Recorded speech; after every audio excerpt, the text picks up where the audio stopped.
Oke, shalom teman-teman yang ada di TikTok, yang ada di YouTube. Selamat siang ya.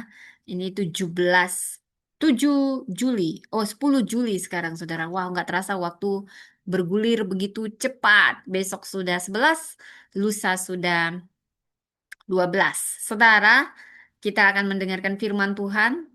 Siapkan hati Anda, mari kita bersatu di dalam doa. Terima kasih Bapa, semua karena anugerah, semua karena kebaikan-Mu. Kami mengucap syukur, ini hamba-Mu, hamba-Mu hanya alat-Mu.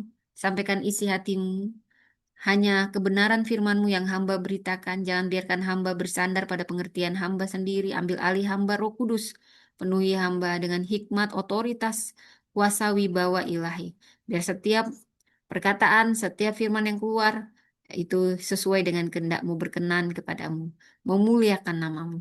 Tutup bungkus acara ini. Sembunyikan hamba di balik kuasa salib-Mu. Tutup bungkus jaringan internet, wifi, kami semua. Kami menyiapkan hati kami seperti tanah yang subur. Kami bukan hanya pendengar, terutama kami pelaku firman. Dan kami patahkan segala kuasa yang coba menghalangi pemberitaan firman, dihancurkan kuasanya di dalam nama Tuhan Yesus. Amin. Halo semuanya, sahabat Nusantara ya, sudah tanggal 10 Juli. Saudara, firman Tuhan hari ini diambil dari kisah sejoli, saudara. Saya memberi, ya selamat siang semuanya ya, saudara. Selama saya bawa firman, mungkin saya nggak bisa balas-balas chat. Saya tutup, kadang ada serangan-serangan, mohon doanya. Ya, saudara, saat ini saya ingin bawa Anda lebih dalam kepada kisah pelayanan suami istri. Namanya seperti nama saya, saudara. Saya selalu berdoa dari kecil saya tanya, Mama, nama saya Priscila. Kalau mama saya panggil saya Priski. Lalu waktu kecil saya masih ingat sampai sekarang saya tanya, Mama, apa arti nama saya? Dia bilang arti nama saya penginjil. Waktu saya cari artinya banyak. Wanita terhormat, berharga, precious, pokoknya gitu. Saya terima itu semua, terhormat, bernama. Dan ternyata ketika saya menelusuri, apalagi Sogi, saya terkesima dengan sosok yang bernama Priscilla dan saya pikir panggilan saya pun sama dengan Priscilla dan teman-teman bilang kamu punya kedalaman dalam pengajaran. Ya, amin ya, tapi itu harus tetap diasah, tetap diolah ya. Roh Kudus yang menuntun. Priscilla dan Aquila, saudara, mungkin jarang orang mengkotbahkan atau sudah sering juga ya. Namun saat ini saya mau bawa ini lagi lebih dalam lagi. Ku rindu kau, Tuhan, lebih dari segala yang ada. Oh, oh, oh, oh. Nggak usah nyanyi lagi. Tolonglah Ibu Pendeta, tolonglah. Baik, saya mengerti. Nah, seperti Allah juga mengerti, Allah peduli. Saya juga mengerti kok. Baik, saudara yang terkasih. Saat ini saya beri judul warisan, ya, warisan yang mungkin ini jadi judulnya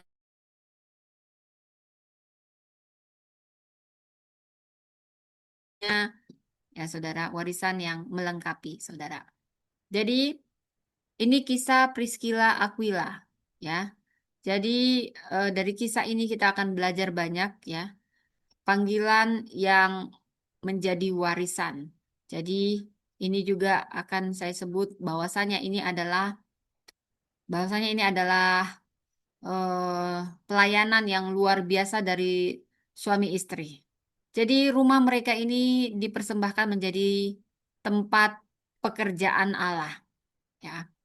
Bila kita membaca dari Roma 16 ayat 3 sampai 5, salam kepada Priscilla dan Aquila, teman-teman sekerjaku dalam Kristus Yesus. Salam juga kepada jemaat yang ada di rumah mereka. Kisah Rasul 18 ayat 18 sampai 26. Kemudian 1 Korintus 16 ayat 19. Nah, saudara bisa membuka ini, kita bisa eksegesis, ini kisah Priscilla dan Aquila, dan saya senang sekali diberkati oleh Kedua pasangan ini, saudara, kalau kita membaca kisah mereka, nama mereka itu jarang dipisahkan, selalu saja nama mereka itu disatukan, gitu ya, saudara ya. Jadi dalam kisah ini kita akan belajar banyak dari uh, Priscilla dan Aquila ya. Kalau kita buka lebih dalam, misalnya saya lagi on air begini ada gangguan-gangguan, saya mohon maaf ya saudara ya. Selalu ada dalam nama Yesus segala kuasa-kuasa yang coba mengganggu dihancurkan dalam nama Tuhan Yesus. Semuanya dilancarkan, semuanya baik adanya, semuanya lancar di dalam nama Tuhan Yesus. Ya. Baik saudara, saya mau lanjut tadi membangun warisan. Jadi Allah tidak pernah memanggil Priscilla dan Aquila menjadi rasul. Allah juga tidak pernah mencatat bahwa mereka memimpin ribuan orang. Namun ada sesuatu yang berulang kali dicatat oleh Roh Kudus. Rumah mereka. Saudara siapa sini? Rumahnya ingin dijadikan tempat ibadah. Oh, Anda akan dapat banyak berkat. Kita belajar dari pasangan Priscilla Aquila yang sejoli ini. Rumah mereka dalam 3 kali perjanjian baru mencatat rumah mereka. Mengapa Roh Kudus tidak mencatat luas rumahnya kalau yang diungkit rumah mereka? Harusnya dicatat dong. Rumahnya berapa ya? Nah, tapi nggak pernah dicatat. Mengapa tidak mencatat nilai rumahnya? Nah, selalu hanya dikatakan rumah mereka, tapi nggak dikasih tahu luasnya, nilainya. Mengapa tidak mencatat kekayaan mereka? Tapi yang dicatat fungsi rumah mereka. Buat apa rumahmu besar tapi orang nggak boleh ibadah di dalamnya? Buat apa itu semua? Saudara, yang dicatat justru fungsi rumah mereka. Karena bagi Allah, nilai sebuah rumah bukan ditentukan oleh kemegahannya, tapi oleh kehadirannya di dalam rumah itu. Hari ini kita hidup di zaman ketika rumah semakin besar, tapi keluarga semakin jauh. Mungkin ruang tamunya semakin indah, tapi meja makan semakin sepi. Mungkin teknologi semakin canggih, semuanya canggih, canggih, canggih. Tapi percakapan rohani semakin langka. Rumah menjadi tempat beristirahat, tetapi kehilangan panggilannya sebagai tempat membangun iman. Dari sini, Priscilla dan Aquila mengingatkan kita bahwa rumah bukan sekedar alamat. Rumah adalah alam. Rumah adalah tempat Allah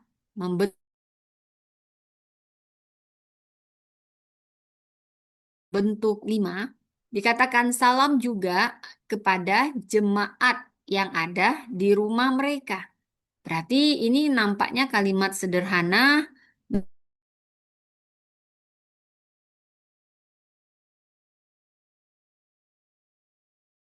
namun sebagai untuk jemaat adalah eklesia.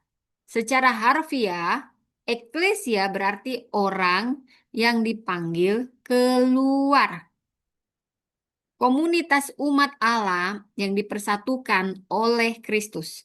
Dalam perjanjian baru, penekanannya bukan pada gedung, melainkan pada persekutuan orang percaya. Ini berarti Paulus tidak sedang menyebut sebuah bangunan. Dia sedang berbicara tentang sebuah komunitas yang hidup. Artinya, rumah Priscilla bukan sekedar tempat tinggal, saudara. Rumah itu telah berubah menjadi tempat pusat kehidupan rohani.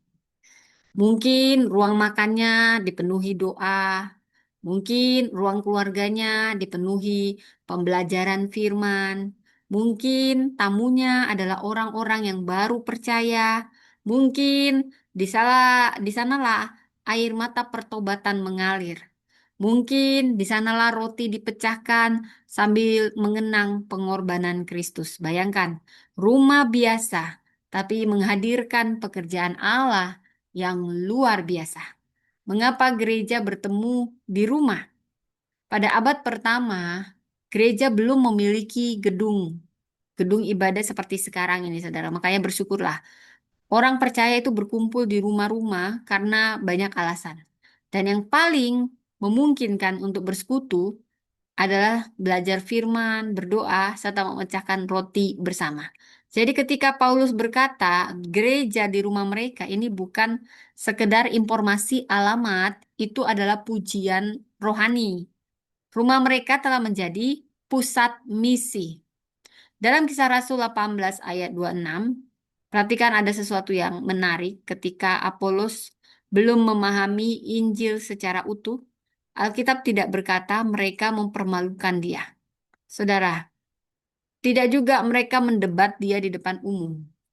Firman Tuhan berkata mereka membawa dia ke rumah mereka. Kalimat ini sangat menyentuh. Dan mereka membuka Alkitab. Lalu mereka lebih dahulu membuka rumah. Sebelum mereka mengajar, sebelum mereka lebih dahulu menerima. Saudara, sebelum mereka mengoreksi Priscilla dan Aquila, mereka lebih dulu mengasihi Apolos yang mau dikoreksi. Jadi, seperti inilah urutan kerajaan Allah. Kalau kita mau mengoreksi orang, jangan mempermalukan. Jangan kamu foto jam tangannya. Inilah uang dari perpuluhan. Nah, banyak yang kayak gini pendeta. Aduh, kurang kerjaan banget ini. Dia ngurusin pendeta besar ya. Kalau dia diberkati sendiri, dia diberkati sedikit, udah dicurigai makan uang perpuluhan. Padahal kan pendeta itu banyak sumber berkatnya sebenarnya ya, saudara. Jangan pikir pendeta itu nggak bisa kaya, bisa saudara ya. Tapi bukan berarti dia pakai uang perpuluhan. Justru banyak pendeta dia nggak ngasih 10 tapi 100%. Karena rumahnya dijadikan tempat ibadah, dia yang bayar listrik kalau nggak ada yang bayar, ya kan semua dia yang bayar. Di awal-awal dia semua. Udah gitu ada orang datang cuman aji mumpung gitu ya saudara ya. Kemudian dia sedikit bergaya dikit dihakimi, padahal nggak ada yang ngasih perpuluhan gitu ya saudara. Saya tahu lah rasanya begitu saudara ya. Jangan ngata-ngatain orang kalau kamu nggak tahu benar salahnya. Kamu memfitnah dan membunuh karakter orang. Mungkin kamu pikir hanya komentar seperti komentar-komentar sebelumnya di sini. Saudara kadang kasar sekali menghina Tuhan Yesus, menghina Bunda Maria, menghina semua orang-orang Kristen. Tapi kita cuekin aja. Saudara, kasih itu membuka pintu. Kebenaran itu mengubah hidup. Banyak orang mampu berkata benar, tetapi tidak semua mampu berkata benar dengan kasih. Saya bilang berkata benar dengan kasih. Karena banyak yang berkata benar, tapi tidak dengan kasih. Bahkan identik mempermalukan. Dari Priscilla Aquila, kita mempelajarinya. Karena mereka melakukan kedua hal ini. Benar dengan kasih. Rumah mereka ini menjadi gambaran Injil itu sendiri. Bukankah Kristus terlebih dahulu menerima kita? Bukankah dia terlebih dahulu membuka tangannya bagi orang berdosa?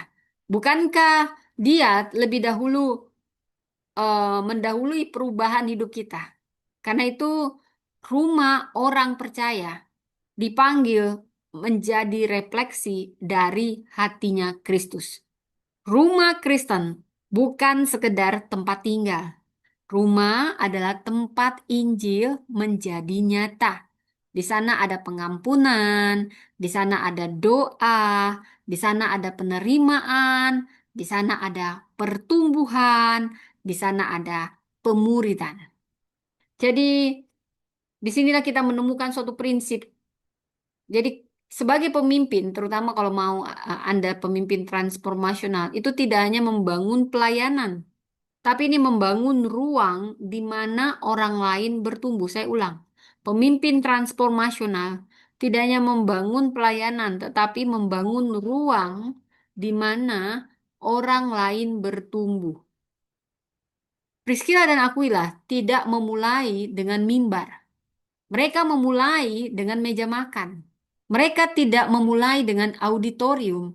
Mereka memulai dengan ruang keluarga, saudara. Mereka memahami bahwa perubahan terbesar seringkali lahir dari hubungan yang paling dekat. Banyak pemimpin ingin memimpin kerumunan, tetapi lupa memimpin keluarganya. Banyak orang ingin memenangkan bangsa, tetapi gagal memenangkan anak-anaknya. Priscilla dan Aquila menunjukkan urutan yang benar. Jadi ada urutan yang benar. Pelayanan besar selalu dimulai dari kesetiaan di rumah. Setia dulu yang kecil, setia dulu dari rumah ke rumah. Kalau itu kamu nggak bisa setia, itu bisa dipastikan ke depannya bagaimana. Saudara, saya mau bawa Anda. Bayangkan seorang arsitek. Arsitek pasti akan berkata, pondasi sebuah gedung tidak pernah menjadi bagian yang paling terlihat, tetapi seluruh bangunan bergantung kepadanya. Yang paling penting dalam bangunan adalah fondasi. Dan yang paling fatal kalau fondasinya salah, tapi bangunnya sampai tinggi-tinggi, saudara.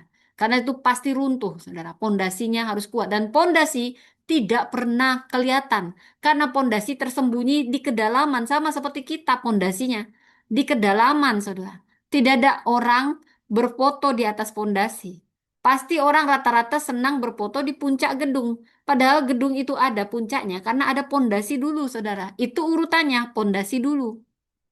Jadi, kalaupun gempa datang, yang menentukan itu justru bukan puncaknya, tapi pondasinya. Apakah dia tetap berdiri? Nah, jadi bukan keindahan atapnya, tapi kekuatan pondasinya. Saudara, ini yang menentukan sekali. Demikian pula dengan keluarga. Dunia ini melihat mimbar saja. Tapi Allah melihat ruang keluarga. Dunia mungkin suka melihat panggung saja. Tapi Allah melihat meja makan. Dunia melihat keberhasilan publik. Tapi Allah melihat kesetiaan pribadi. Saudara, rumah adalah pondasi dari semua pelayanan. Rumah. Jika pondasinya retak, cepat atau lambat bangunan akan runtuh. Jadi kalau pondasi nggak benar, susah. Seperti perjalanan sejarah penebusan. Ya. Di Taman Eden, Allah membangun sebuah keluarga. Sebelum membangun sebuah bangsa, pasti semua dimulai dari yang kecil, dimulai dari sebuah keluarga. Apa-apa itu kelihatan dari keluarga, saudara nggak bisa bohong. Dalam peristiwa Paskah pertama, darah anak domba itu dioleskan pada pintu rumah. Kita baca di Keluaran 12. Ini menandakan apa? Ini menandakan bahwa keselamatan itu memasuki rumah tangga. Dalam pelayanan Yesus masih ingat, banyak mujizat justru terjadi di mana? Di rumah. Rumah Simon Petrus, rumah Maria dan saudaranya, rumah Zakeus. Sesudah Pentakosta gereja mula-mula ini pun bertumbuh dari rumah ke rumah, ya. Priscilla dan Aquila berdiri dalam kesinambungan pola ilahi ini. Rumah mereka menjadi perpanjangan tangan Kristus bagi gereja mula-mula. Jadi, izinkan saya bertanya kepada saudara, apakah rumah kita sudah menjadi tempat yang membuat anak-anak kita mengenal Kristus? Jangan kau cuma ngomong di gereja.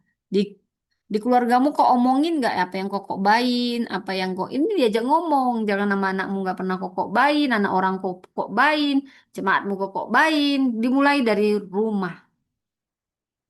Jadi, apakah pasangan kita melihat Kristus melalui sikap kita? Apakah tamu yang datang merasakan damai sejahtera Allah? Ataukah rumah kita hanya menjadi tempat tidur, makan, dan bekerja? Jangan-jangan kita memiliki rumah yang indah, tetapi tidak memiliki mesbah. Saudara, mungkin kita memiliki ruang tamu, tetapi tidak memiliki ruang doa. Mungkin rumahmu besar, nggak ada ruang doanya, nggak boleh ada orang datang. Lu ngapain punya rumah besar? Ya, memiliki internet yang kecepatannya tinggi, tapi hampir nggak pernah membuka Alkitab dengan internet.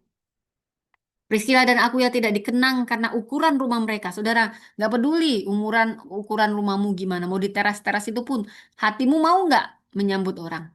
Jadi mereka dikenang karena rumah mereka menjadi tempat Kristus dimuliakan, saudara.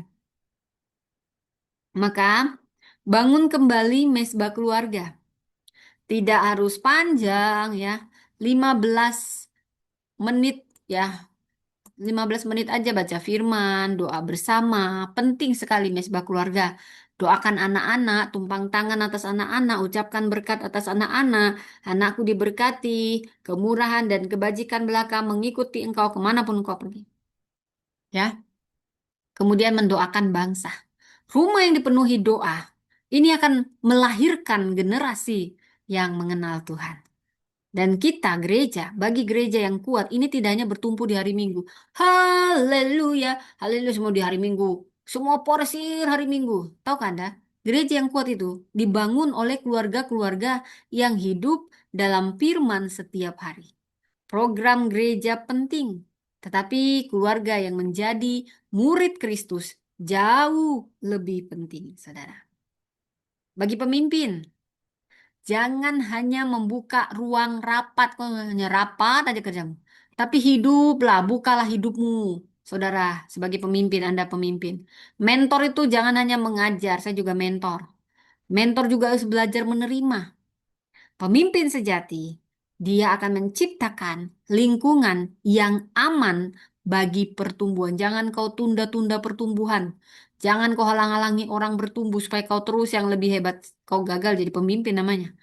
Bagi profesional, jangan pisahkan pekerjaan dari panggilan. Oh, kalau aku di tempat kerja, nggak apa-apa, nggak kudus. Kudus itu hanya di mimbar, kelihatan di YouTube, kelihatan di mana-mana. Bukan. Tempat kerja adalah panggilan kita. Kantor dapat menjadi ladang kesaksian.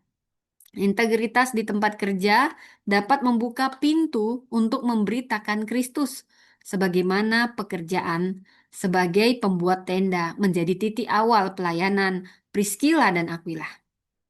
Dan bagi generasi muda, saudara, jangan menunggu memiliki rumah besar dulu ya. Kalau rumahku udah besar lah baru kulayani Tuhan. Saudara nggak usah banyak cincong. Mulai dengan apa yang Tuhan percayakan hari ini. Ya, kamar kos itu dapat menjadi tempat doa. Aku cuma ngekos ya nggak apa-apa berdoa. Jangan kau bawa pacarmu berdoa ya. Itu bukan berdoa yang lain. Nggak boleh bawa-bawa perempuan ya. Harus terbuka rumahnya kalaupun kos ya. Tapi ya bijaksanalah, mungkin dilarang ya. Berdoa saja sama-sama ya, laki-laki sama laki-laki ya. Doa, sebuah apartemen kecil pun dapat jadi tempat pemuritan, saudara. Yang penting teratur, tertib ya. Jangan aneh-aneh juga, jadi tempat gosip ya, saudara ya. Meja kopi pun bisa jadi tempat seseorang menemukan Kristus. Jangan menggosip kok di meja kopi. Jangan yang lain yang kau bicarakan. Bicarakan Kristus. Bicarakan Kristus. Dan yang dicari Allah bukanlah kemewahan. Yang dicari Allah adalah hati yang terbuka. Saudara Priscilla dari warisan pelayanan Priscilla dan suaminya Aquila bukanlah rumah mereka yang megah. Nggak pernah diceritain, oh dia rumahnya megah, makanya di rumah si Priscilla saja. Tidak. Tapi rumah mereka memang mereka persembahkan. Mungkin juga ya besar kali karena banyak jemaatnya. Kalau banyak jemaatnya berarti rumahnya besar, saudara. Tapi kalau jemaatnya dua tiga orang ya mungkin begitu. Tapi yang saya tahu jemaatnya banyak. Jemaat mula-mula justru itu jemaat mula-mula itu api rohnya tuh kuat banget ya saudara. Karena mereka sembunyi-sembunyi gitu ya. Sangat menghargai ibadah saudara. Nah banyak kita sekarang nggak menghargai ibadah. Hmm. Jadi ketika mereka membuka rumah mereka, mereka sedang membuka jalan bagi Injil. Ketika mereka menyediakan meja bagi Apolos, mereka sedang mempersiapkan seorang pemberita Injil yang akan menjangkau banyak orang. Perlengkapi orang, perlengkapi. Jangan harus kau dibayar, nggak dibayar juga nggak apa-apa, saudara. Perlengkapi. Kau lihat Roh Kudus bicara, perlengkapi anak muda itu. Ya, jangan kau hitung dia nanti terakhir saya makan nggak ya? Dia nanti kasih apa? Yang ini aja dia lebih kaya. Jangan seperti itu. Lihat potensinya. Itu warisan. Kita sedang memperlengkapi orang. Orang itu mau menghormati atau tidak, tuluslah, tuluslah. Mereka mungkin tidak pernah membayangkan bahwa 2000 tahun kemudian gereja di seluruh dunia masih menyebut nama mereka, saudara. Priscilla Aquila ini hanya membuka pintu rumah dan Injil terbuka. Karena mereka sebenarnya, Anda, siapapun Anda, buka pintu rumah Anda sedang membuka jalan bagi Injil, Anda diberkati. Mereka menyediakan orang-orang yang memperlengkapi hamba-hamba Tuhan, orang-orang yang benar-benar memberi akan diberkati, saudara.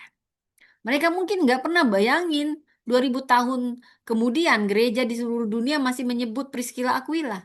Itulah cara Allah kita bekerja. Kesetiaan yang dipersembahkan kepada Kristus itu akan menghasilkan pengaruh yang melampaui satu generasi. Mungkin Tuhan tidak meminta kita miliki rumah terbesar di kota ini. Tetapi yang Dia panggil bagi kita semua untuk memiliki rumah yang paling siap dipakainya. Karena pada akhirnya warisan terbesar bukanlah rumah yang kita tinggalkan bagi anak-anak kita, tapi iman kita, iman kepada Kristus itu warisan terbesar. Iman kepada Kristus yang kita tanamkan di dalam rumah kita, itulah warisan yang tidak akan lapuk oleh waktu dan akan terus memuliakan Tuhan dari generasi ke generasi. Saudara, dikatakan bahwasanya yang kedua yang mau saya nyatakan, saudara, pemimpin sejati itu akan membentuk pemimpin yang lain. Pemimpin sejati akan membentuk pemimpin yang lain. Jadi, kalau kita baca di Kisah Rasul 18 ayat 24 sampai 26, dia sangat mahir dalam kitab suci. Tetapi ia hanya mengetahui baptisan Yohanes, saudara. Ini kadang nanti nyala-nyala. Saya matikan dulu saudaranya ya. Oke, mohon maaf ya saudara. Ya. Jadi, saya fokus di ini di khotbah, saudara. Mohon maaf kalau ada cat-cat, saya nggak fokus, nggak perhatiin karena ada banyak gangguan supaya poinnya nyampe. Ini poin yang kedua.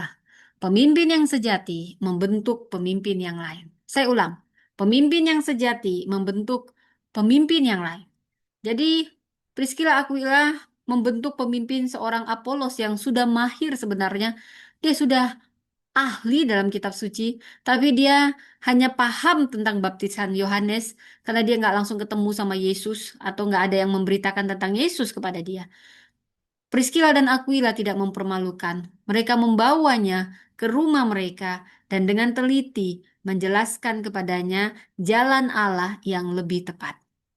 Saudara, setelah kita melihat bahwa rumah Priscilla dan Aquila menjadi pusat kerajaan Allah, kita menemukan sesuatu yang jauh lebih dalam. Lebih dalam lagi, Allah ternyata tidak hanya memakai rumah mereka. Allah memakai hidup mereka. Rumah itu hanyalah tempat, tapi hati mereka adalah alat Tuhan. Di hati inilah rumahmu. Di hati inilah baitmu, dimanapun ku kan berada, senantiasa kau pun ada. Mohon maafkan suara saya, saudara ya. Dengan setulus hati saya mencoba menyanyikan kidung yang indah, tapi ya apa adanya. Hati mereka lah alat Tuhan. Hati Anda lah alat Tuhan. Mungkin rumah Anda tak seberapa. Tapi Tuhan menyambut hati Anda yang tulus menyediakan rumah untuk doa, tempat ibadah.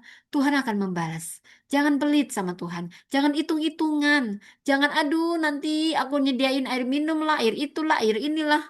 Jangan pelit. Padahal kamu lebih dari situ kau habisin. Ya, sambutlah para orang-orang seiman, orang-orang yang berdoa. Kau nggak akan tahu.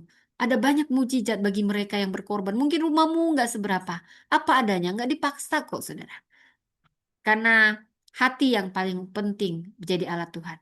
Dan sinilah pelayanan Priscilla dan Aquila mencapai puncaknya. Mereka menggunakan apa yang ada pada mereka. Apa yang ada padamu nggak pernah di Tuhan minta. Kamu ya, kamu sediain dulu ya. Nah, gak pernah Tuhan minta yang nggak ada, saudara. Apa yang ada padamu? Tuhan sedang menguji kita, saudara. Jadi mereka bertemu dengan seorang muda yang luar biasa, namanya Apolos. Jadi kalau melihat ukuran dunia, Apolos ini orang yang tidak butuh mentor lagi, ya.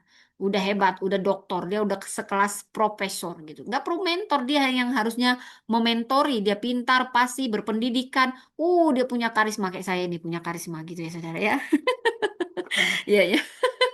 Oke, dia juga menguasai kitab suci. Bahkan Alkitab berkata, ia berkobar-kobar dalam roh. Seperti saya ini, berkobar-kobar dalam roh. Amin, amin, amin, amin ya. Jadi kalau hidup di zaman sekarang, mungkin dia sudah punya jutaan pengikut. Nah, saya juga berdoa yang mau jutaan pengikut, nggak apa-apa. Mungkin dia sudah diundang ke berbagai konferensi jadi pembicara karena benar-benar pembicara ulung, orator ulung gitu, saudara. Dia sudah jadi pembicara internasional. Tapi Roh Kudus melihat sesuatu yang tidak dilihat banyak orang. Dia belum lengkap. Dan Allah memakai bukan seorang rasul. Jadi jangan anggap remeh yang menegurmu dengan kasih. Jangan, kamu nih ya, saya S3, saya S2, kamu ini gak sekolah negur-negur saya. Saya ini ya sudah berkhotbah kemana-kemana. Hah? Kamu baru apa kamu? Baru apa kamu? Negur-negur saya. Hah? Saudara, bahkan keledai aja bisa Tuhan pakai untuk menegur si Bileam yang tegar tengkuk. Apalagi kita. Apalagi kalau kita bukan siapa-siapa. Hanya kita pakai senioritas. Wah, saya sudah makan asam garam banyak sampai saya hipertensi. Nah, bisa juga seperti itu, saudara ya. Jadi, tapi dia belum lengkap. Inilah kerendahan hati orang ketika dia mau diajar, saudara. Yang ngajarin bukan seorang profesor, yang ngajarin bukan seorang imam besar. Kita bisa belajar dari apapun. Bahkan Tuhan nyuruh kita belajarlah kepada semut. Hai kau pemalas. Kerjamu tidur, sinetron. Tidur, sinetron. Pergi kau ke semut. Sedangkan semut kita disuruh Tuhan belajar. Apalagi kalau udah orang, kecuali mulutnya nyinyir, isinya kagak ada, tong kosong, nyaring bunyinya, ada yang begitu. Itu pun tetaplah kau senyum. Ya terima kasih, ucapin begitu ya. Tapi nggak usah kalau dia cuma tong kosong nyaring bunyinya. Ada juga banyak-banyak begitu. Netizen-netizen bermulut-mulut bisa, saudara. Oke, oke. Jadi yang menegur ikon kita jauh banget ke situ. Maafkan saya, maafkan. Jadi dia belum lengkap. Dia memakai bukan seorang rasul.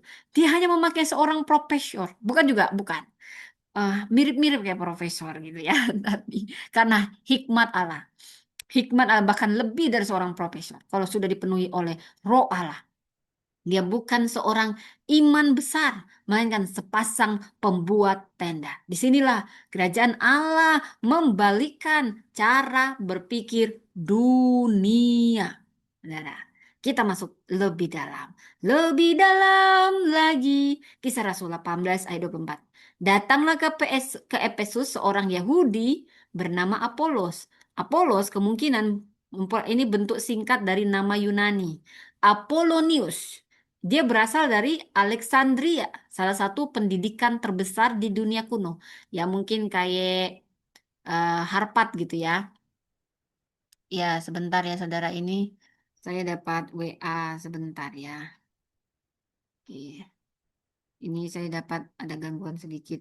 Ya, dapat WA. Mohon maaf juga ini. Oke. Sorry, sorry. Ah, Apolos bukan orang sembarangan. Di sanalah dia berkembang, filsafat Yunani. Itu tempat dia dulu kayak Harvard lah sekarang, ya. Jadi dia ini saya mohon maaf ada gangguan sedikit karena ada WA, ya, ada hal penting. Saudara, saya mungkin harus tuntaskan dulu ya. Saudara, ya, semoga bisa segera.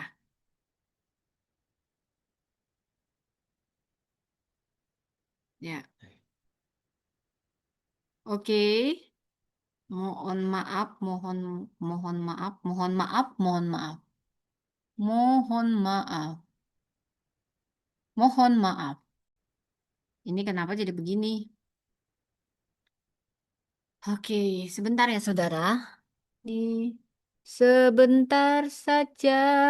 Sebentar saja. Nah, kita tadi bicara Apolos ya. Hmm.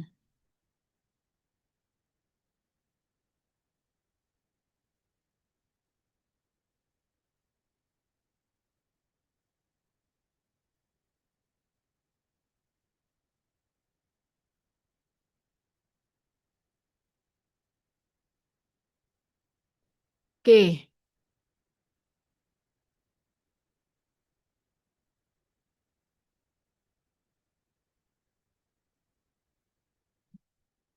Oke, selamat datang kembali. Mohon maaf. Nah, Ya, oke, sorry, sorry. Ya, teman-teman yang ada di YouTube, mohon maaf sekali ada sedikit gangguan teknis. Ya, jadi kita bicara balik lagi tentang Apolos. Apolos, dia sekolah di Alexandria, pusat pendidikan terbesar di dunia kuno. Perpustakaannya besar pada zamannya. Di sanalah berkembang filsafat Yunani. Di sana pula banyak lahir, banyak ahli kitab suci Yahudi. Artinya, Apolos bukan orang sembarangan, dia punya kualitas intelektual yang sangat. Halo teman-teman. Ya, ini apakah yang awal tadi juga teriniin? Saya nggak tahu.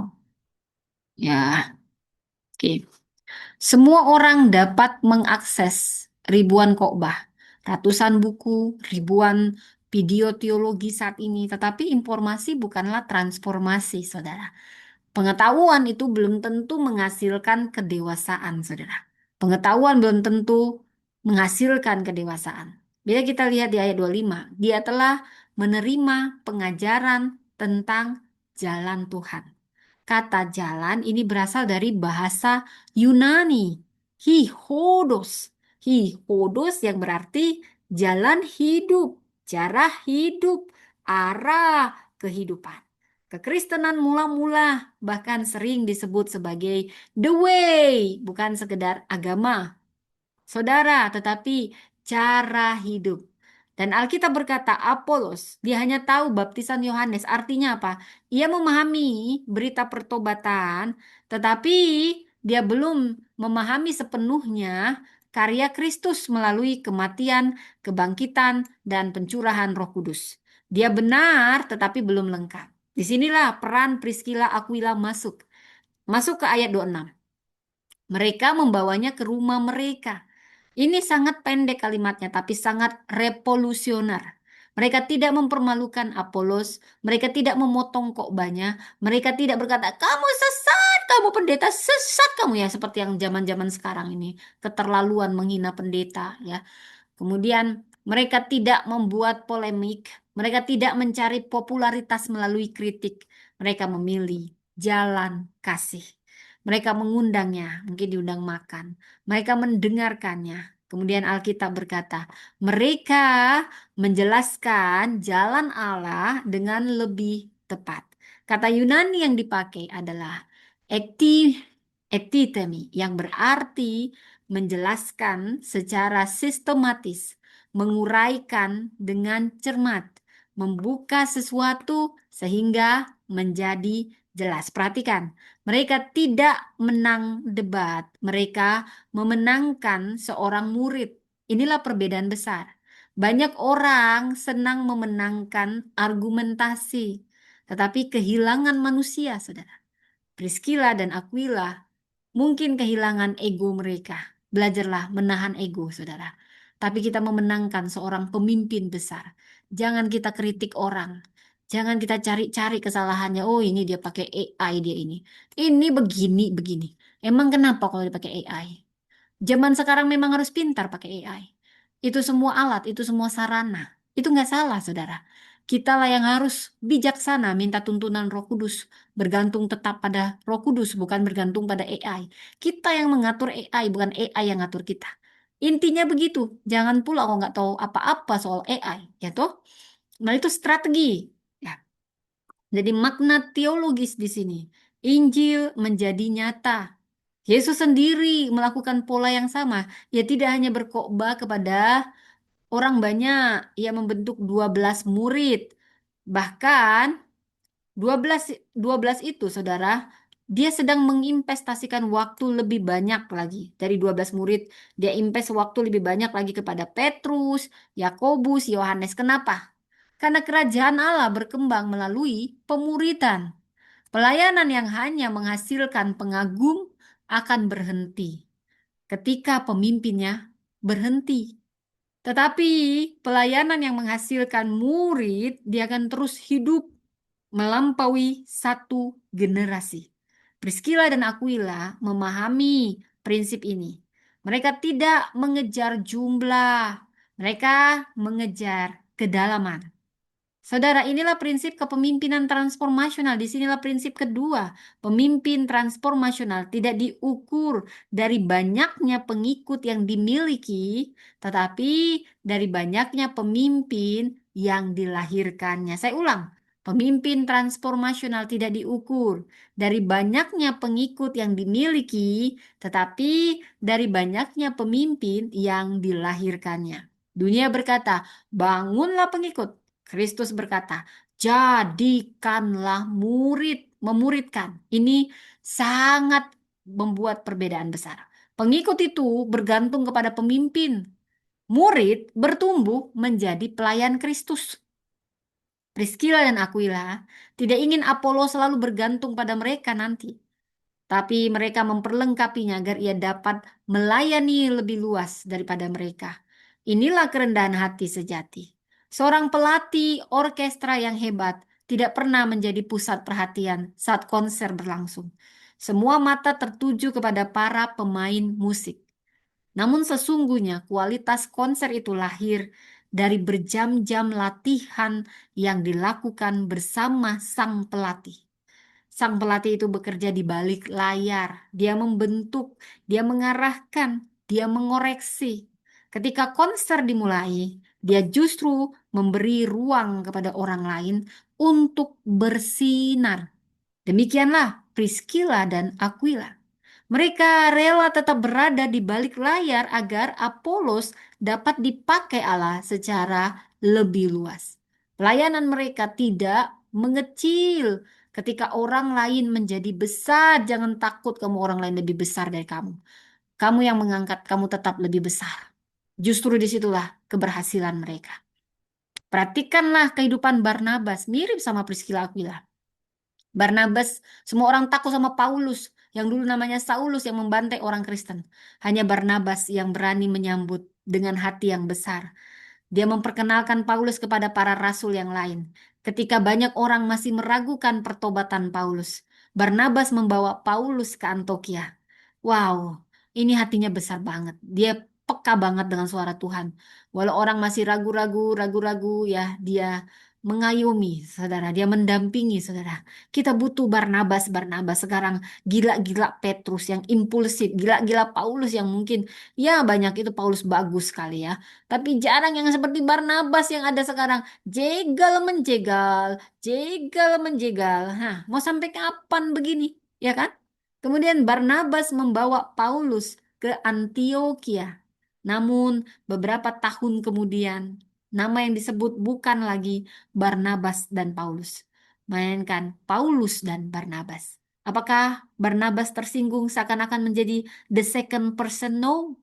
Karena tujuan pemimpin sejati bukan mempertahankan posisi, tetapi melahirkan generasi yang lebih kuat, lebih kuat. Demikianlah roh yang ada dalam Priscilla dan Aquila memiliki roh yang sama. Hasilkan generasi lebih hebat, lebih kuat, bukan mengintimidasi. Oh, aku lebih senior, kamu bukan siapa-siapa. Nah, ini mengintimidasi. Kapan orang jadi lebih pinter? Bukannya dibesarkan hatinya, bukannya diayomi. Kamu bisa bayar apa? Kamu bisa kasih apa sama saya? Baru saya ajarin. Tulus, tulus, tulus, tulus. Oh, ini ancaman, ini ancaman, ini ancaman. Jangan, jangan. Jangan kasih kesempatan.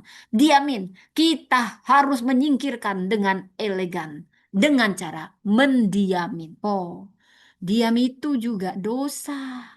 Ya, kamu tahu berlaku yang benar, kamu nggak ngelakuin padahal Roh Kudus udah bisik waktu kau berdoa. Jangan seperti itu.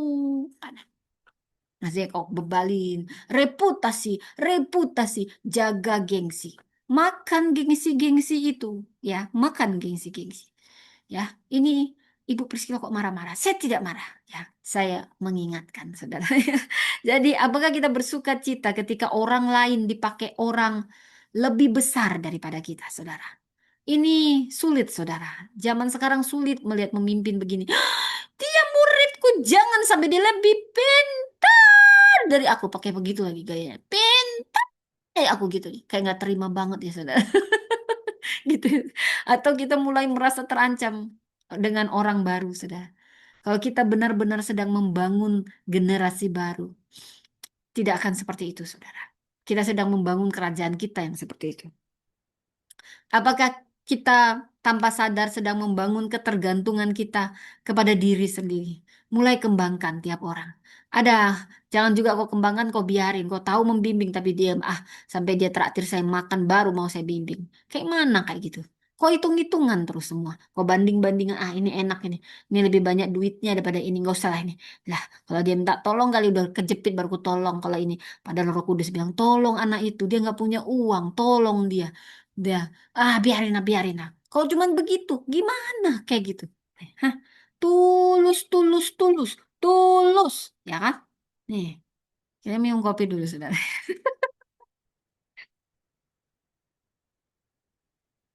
Ada gembala yang takut, ada pemimpin yang takut kehilangan panggung, ya.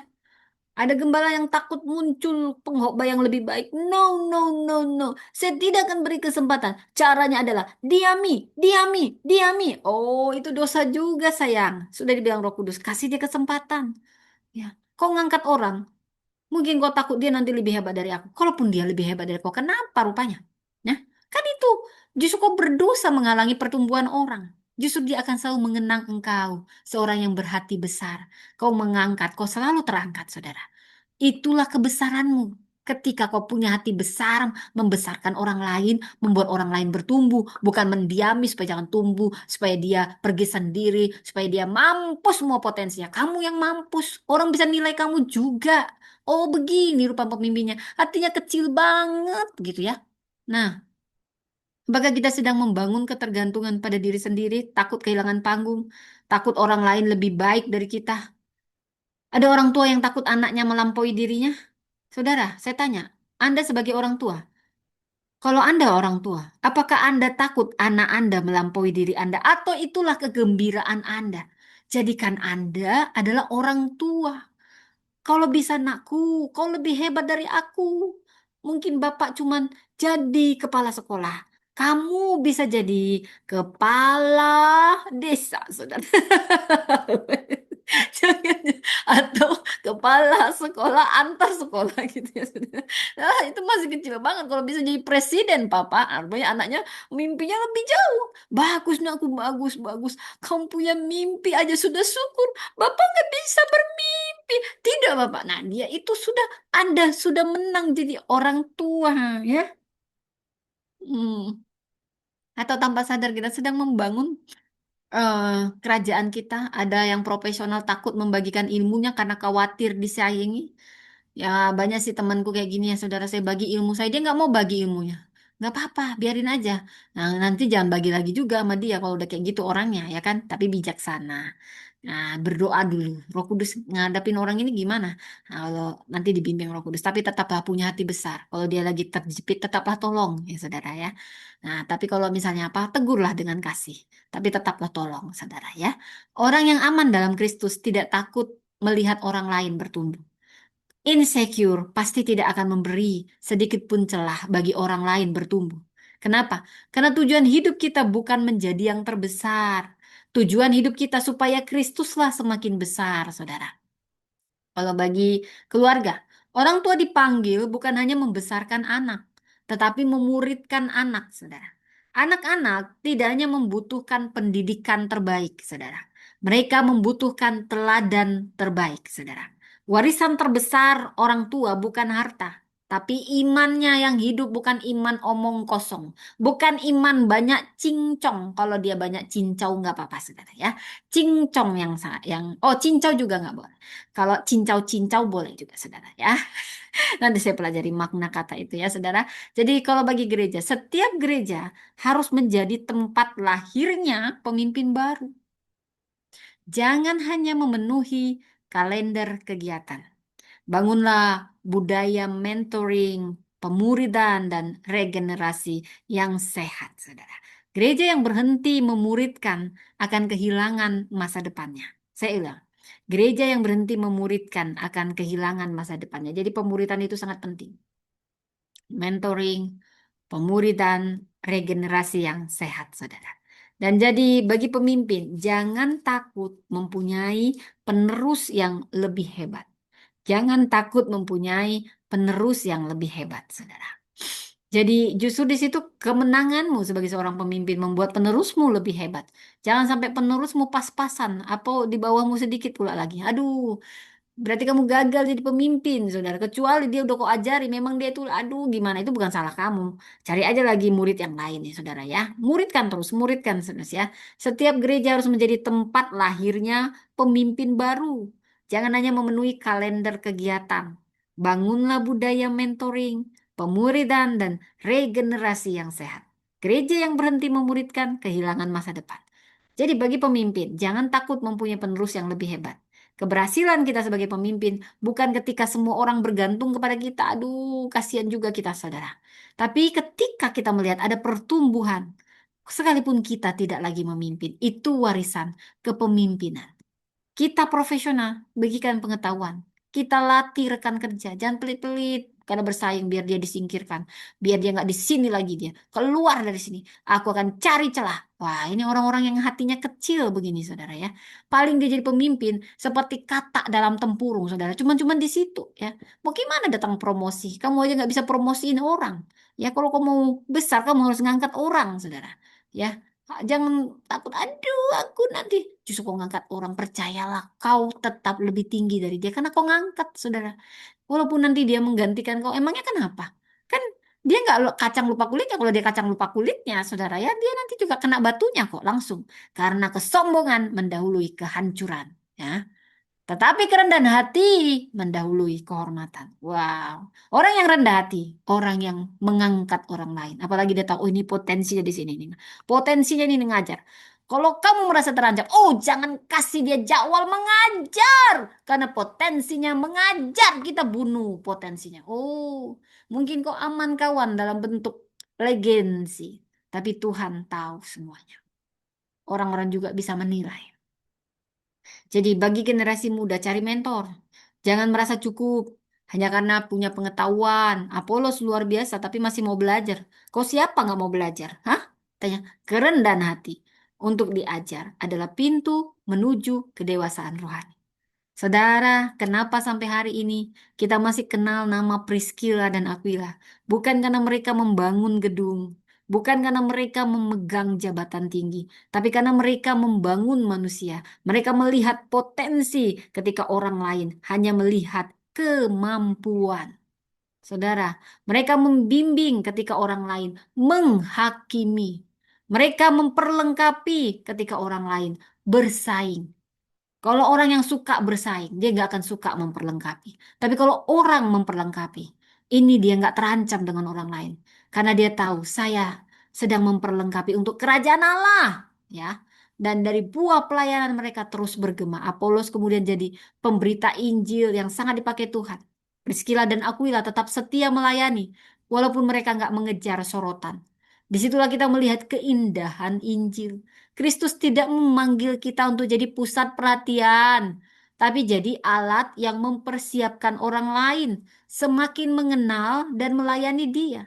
Karena itu, mari kita bertanya pada diri kita, jika suatu hari nanti nama kita dilupakan, apakah ada murid-murid Kristus yang tetap berdiri teguh karena kita pernah membimbing mereka kepada Sang Juru Selamat?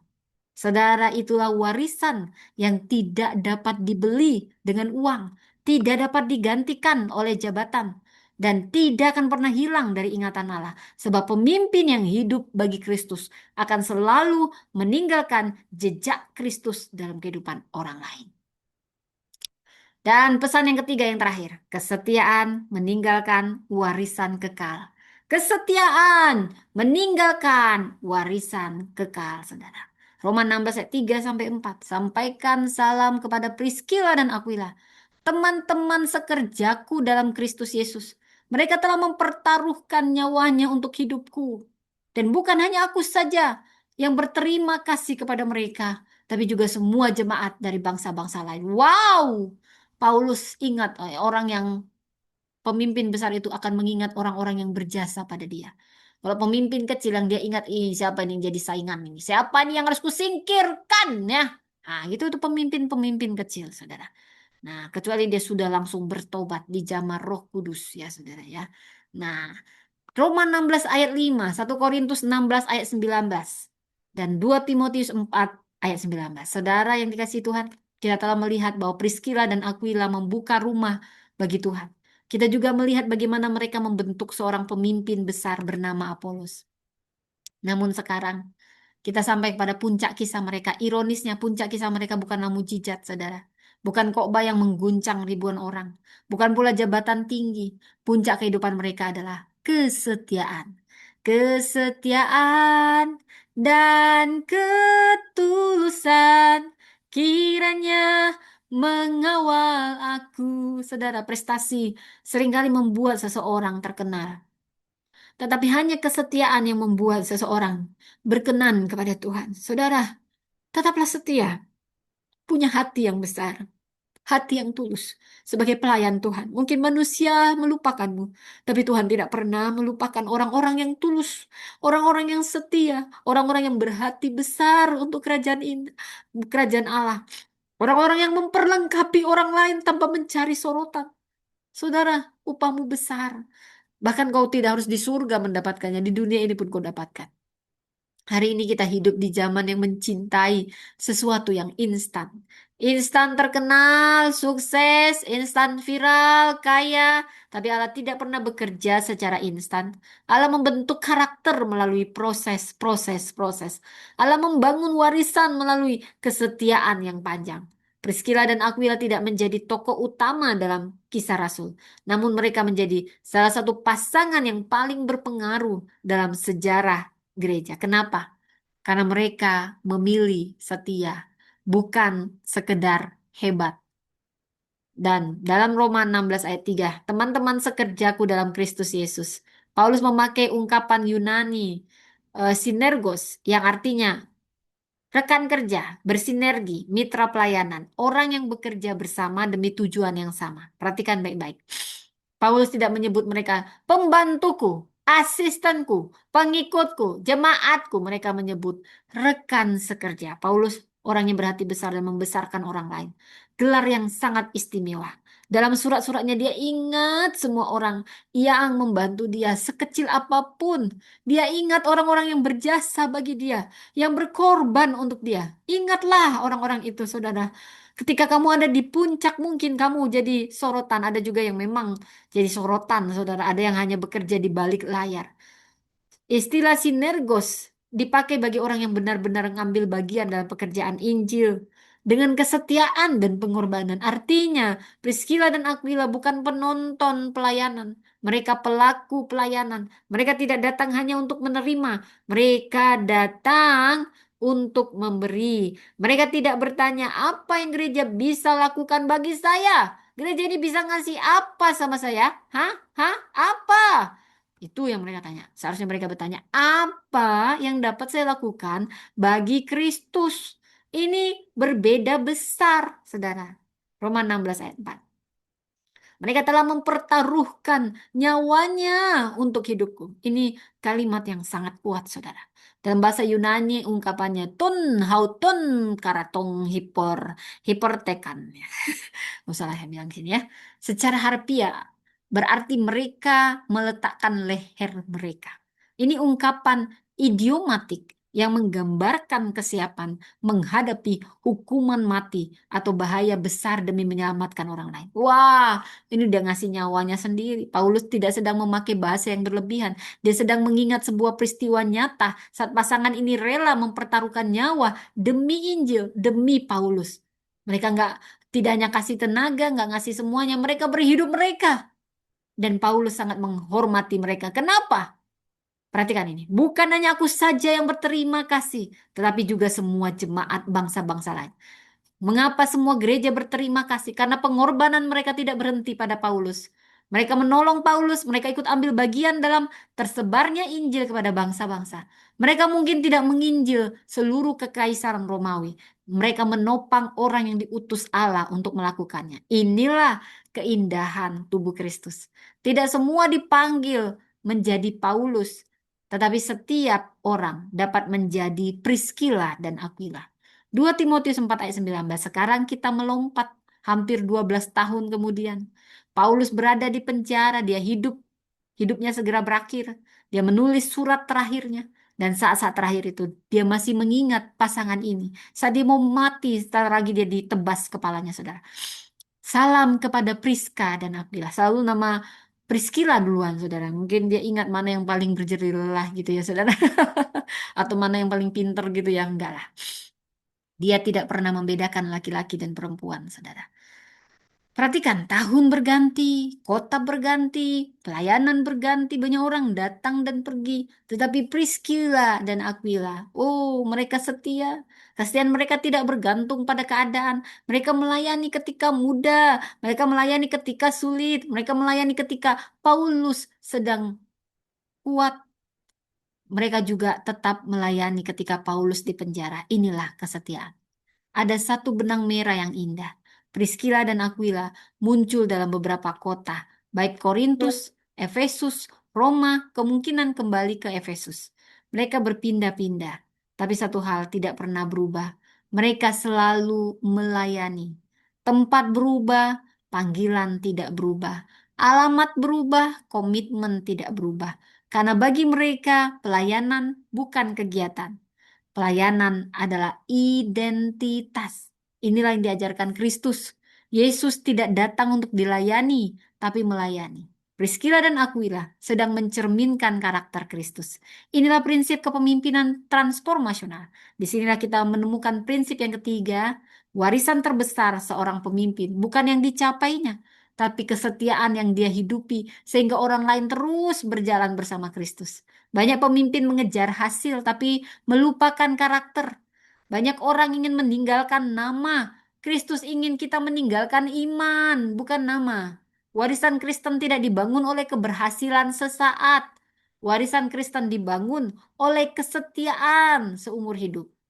Saudara, sama seperti kisah di kota tua Eropa. Awalnya dulu ada katedral, megah berabad-abad. Banyak wisatawan datang setiap tahun. Mereka kagumi menara, jendela kaca patri, ukiran indah. Namun tidak seorang pun yang tahu nama para tukang batu yang membangunnya.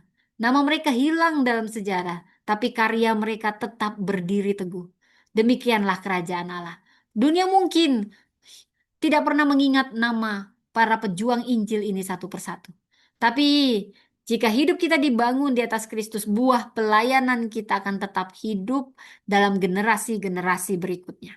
Allah tidak pernah melupakan pekerja yang setia, meskipun dunia tidak mengenalnya. Saudara, lihat Henok. Alkitab tidak mencatat banyak prestasi besarnya, tapi satu kalimat membuat namanya dikenang sepanjang zaman. Henok hidup bergaul dengan Allah. Lihat pula Nuh, dia membangun bahtera selama puluhan tahun tanpa melihat hujan. Apa yang membuatnya dipakai Allah? Kesetiaan. Lihat Rut, dia hanya perempuan Moab, tapi kesetiaannya membuka jalan sehingga ia menjadi bagian dari garis keturunan Mesias. Demikian pula Priscilla dan Aquila. Mereka tidak dikenal karena mujizat, mereka dikenal karena kesetiaan. Dan dalam kerajaan Allah, kesetiaan selalu lebih besar daripada sensasi. Saudara, mengapa kita melayani? Apa karena kita masih diberi posisi, mendapat penghargaan, dipuji, atau karena kita mengasihi Kristus sungguh-sungguh? Bagaimana jika suatu hari nanti nama kita tidak lagi disebut, pelayanan kita dilakukan tanpa sorotan? Apa kita masih tetap setia? Priscilla dan Aquila mengajarkan bahwa kesetiaan tidak bergantung pada tepuk tangan manusia. Kesetiaan lahir dari kasih kepada Kristus. Mereka tidak pernah mengejar nama besar, namun Allah memastikan nama mereka tetap hidup di dalam firman-Nya. Ironisnya, orang yang tidak mengejar nama, justru namanya diingat sepanjang sejarah gereja. Saudara, keluarga, jangan hanya mewariskan rumah, wariskan kasih kepada Kristus. Anak-anak mungkin lupa nasihat kita, tapi mereka tidak akan lupa kehidupan yang mereka lihat setiap hari. Iman lebih mudah ditangkap melalui teladan daripada kata-kata. Bagi gereja, gereja tidak butuh lebih banyak orang terkenal. Gereja butuh lebih banyak orang setia. Orang yang datang lebih awal. Orang yang tetap melayani ketika tidak ada yang melihat.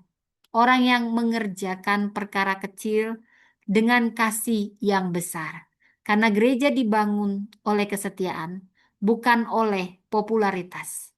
Jangan ukur keberhasilan hanya dari jumlah pengikut atau besarnya organisasi. Ukur dari pemimpin yang baru dilahirkan. Ukur dari kesetiaan kepada firman Tuhan. Keberhasilan tanpa kesetiaan akan segera pudar. Tetapi kesetiaan akan menjadi warisan. Jadilah pribadi yang dapat dipercaya. Integritas adalah bentuk kesaksian yang paling kuat. Ketika orang melihat kejujuran, ketekunan, dan kasih dalam pekerjaan kita, mereka sedang melihat pantulan karakter Kristus. Saudara, jangan tergoda mengejar sesuatu yang viral, tetapi dangkal. Bangunlah hidup yang berakar di dalam Kristus. Lebih baik bertumbuh perlahan dengan kesetiaan daripada melesat cepat tanpa karakter. Allah lebih tertarik pada kedalaman hidup daripada kecepatan popularitas. Jadi saudara, ketika kita membaca Perjanjian Baru, kita menemukan satu khotbah. Tidak ada khotbah yang ditulis oleh Priscilla dan Aquila. Tidak ada kitab yang mereka tulis, tidak ada mujizat spektakuler yang dicatat atas nama mereka.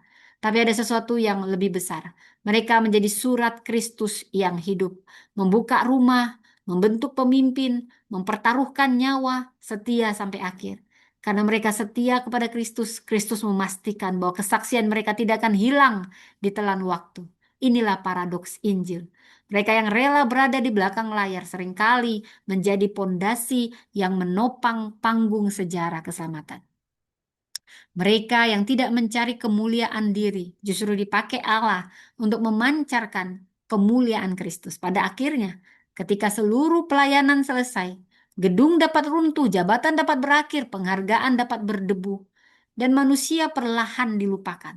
Tapi ada satu suara yang menjadi tujuan setiap orang percaya, yaitu suara Tuhan Yesus yang berkata, "Baik sekali perbuatanmu itu, hai hambaku yang baik dan setia. Masuklah dan turutlah dalam kebahagiaan Tuhanmu."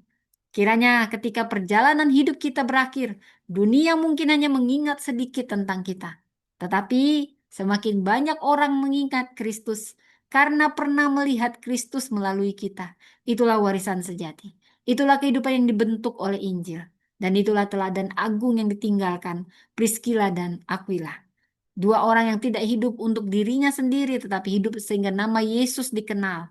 Sehingga semakin nama Yesus semakin dikasihi dan nama Yesus dimuliakan dari generasi ke generasi. Saudara, Priscilla Aquila ini model kepemimpinan transformasional abad 21. Jadi setelah kita mempelajari kehidupan mereka, muncul satu pertanyaan. Apakah kisah mereka hanya indah dibaca atau relevan untuk dijalani? Mereka sudah hidup 2000 tahun yang lalu. Dan banyak perubahan dalam kehidupan. Dunia berubah, teknologi berubah, budaya berubah, cara bekerja berubah, cara berkomunikasi berubah, tapi kebutuhan manusia tidak pernah berubah. Manusia tetap butuh Kristus dan Kristus tetap mencari orang-orang yang bersedia dipakainya. Di tengah dunia yang kompleks, teladan Priscilla dan Aquila semakin relevan, mengajarkan bahwa kerajaan Allah tidak dibangun oleh orang yang mencari ketenaran, tapi orang yang setia menjalankan panggilan. Hari ini banyak keluarga krisis, rumahnya besar tapi hubungannya renggang, orang tuanya sibuk, anaknya sibuk, semua tinggal satu rumah tapi saling sibuk, sok sibuk, tetapi hidup dalam dunia masing-masing. Teknologi menghubungkan manusia dengan dunia, tapi juga memisahkan antar keluarga di meja yang sama. Priscilla Aquila menunjukkan paradigma berbeda. Rumah bukan sekedar kembali setelah bekerja, tapi tempat Allah bekerja, tempat anak belajar mengampuni, rumah tempat pasangan suami istri saling belajar mengasihi, rumah tempat iman diwariskan. Saudara, rumah seperti kata Musa di Ulangan 6, bahwa firman Tuhan harus diajarkan ketika duduk di rumah. Ketika berjalan berbaring, ketika bangun, artinya pendidikan rohani bukan acara mingguan di kebaktian minggu, tapi irama kehidupan sehari-hari. Keluarga kuat melahirkan gereja kuat. Gereja tidak pernah lebih kuat daripada keluarga-keluarga yang membangunnya.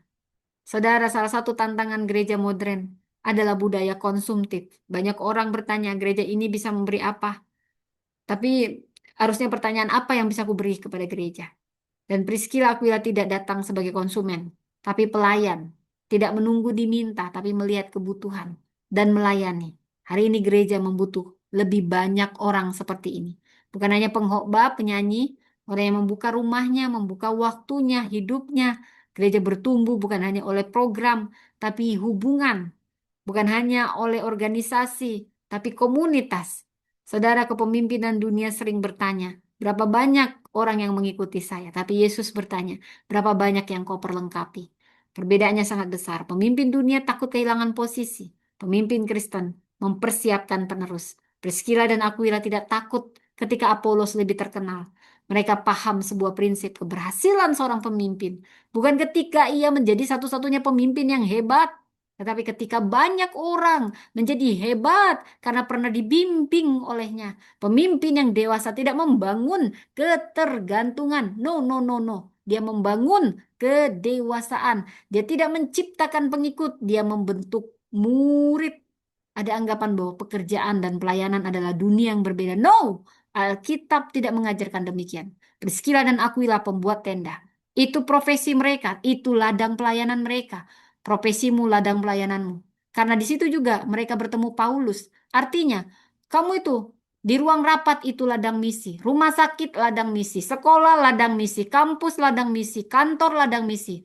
Apapun pekerjaanmu, apapun yang kau gunakan untuk menghasilkan penghasilan, itu ladang misi. Hadirkan nilai kerajaan Allah. Integritasnya menjadi kesaksian. Kerendahan hatinya menjadi kesaksian. Kejujurannya menjadi kesaksian. Kasihnya menjadi kesaksian. Mungkin orang nggak baca Alkitab, tapi mereka membaca kehidupan. Saudara, budaya hari ini berkata, jadilah terkenal. Kristus berkata, jadilah setia. Budaya berkata, bangun personal branding. Kristus berkata, pikul salibmu. Budaya berkata, kejar popularitas. Kristus berkata, ikutlah aku. Priscilla Aquila mengajarkan bahwa hidup yang paling berdampak bukan hidup yang paling banyak dilihat, tapi yang banyak dipakai Tuhan. Jangan takut memulai dari perkara kecil. Allah selalu memakai perkara kecil menjadi besar melalui kesetiaan dalam perkara kecil. Saudara berhenti sejenak, bayangkan jika nama saudaranya tinggal di sebuah tulisan batu nisan, apa yang akan diceritakan orang tentang Anda? Oh, dia orang sukses. Atau mereka bilang, oh dia membawa saya kepada Kristus. Atau anak-anak saudara akan mengenang mobil yang pernah saudara beli, doa-doa atau doa-doa Anda. Atau gereja akan mengingat jabatan Anda, atau mengingat kasih Anda. Bukan banyaknya harta yang akan ditanya, bukan banyaknya gelar, bukan banyaknya pengikut, tapi apakah kita setia? Hari ini Tuhan sedang mencari Priscilla dan Aquila masa kini.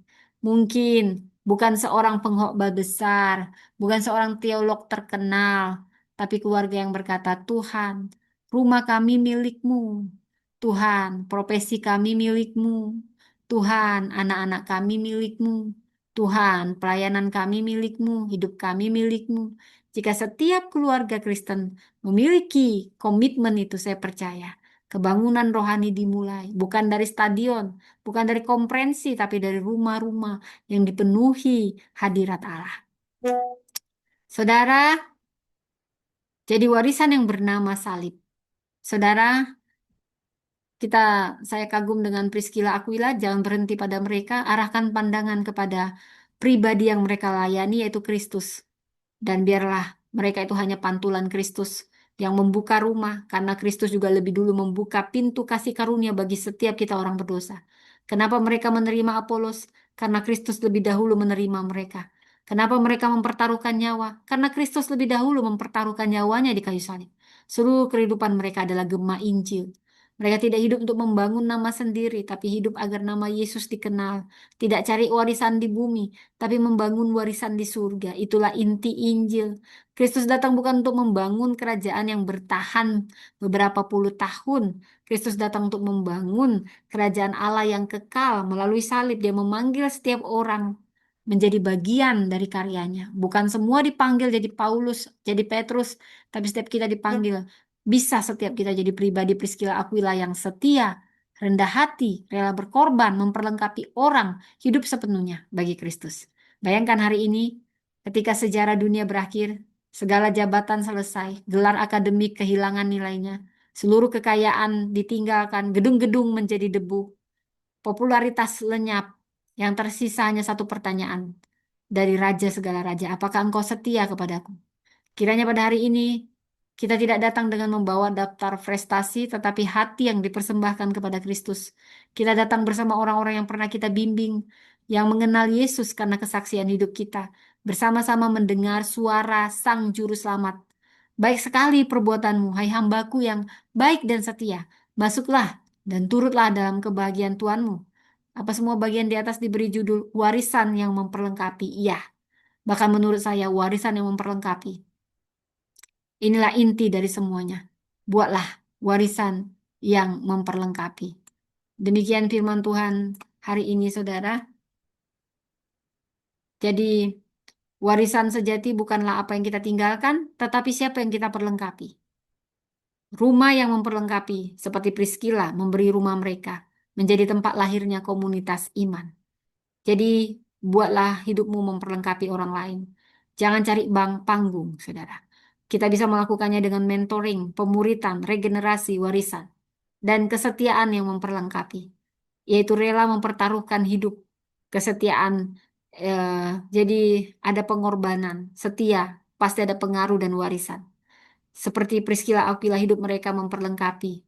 Memperlengkapi Paulus dalam pelayanannya, Apolos dalam pengertiannya, jemaat melalui rumahnya, gereja melalui keteladanannya, dan generasi sesudah mereka melalui kesetiaan mereka. Jadi warisan terbesar seorang pemimpin bukanlah yang dimiliki, tapi siapa yang diperlengkapi. Ini yang harusnya menjadi warisan kita juga, saudara. Rumah yang memperlengkapi, hidup yang memperlengkapi, kesetiaan yang memperlengkapi. Rumah dipersembahkan kepada Tuhan, saudara. Jadi Priscilla Aquila bukan karena rumahnya besar, tapi kesetiaan mereka. Demikian firman Tuhan hari ini. Tuhan memberkati. Terima kasih Tuhan, kami mau seperti Priscilla dan Aquila. Kami mau memberi warisan yang memperlengkapi. Apa yang kami punya bisa memperlengkapi. Seperti rumah kami, hidup kami, kesetiaan kami. Terima kasih Tuhan, biar ini menjadi warisan rohani yang melampaui usia dan generasi dalam nama Yesus. Amin. Demikian firman Tuhan. Salam teman-teman yang ada di YouTube semuanya. Tuhan memberkati. Bye.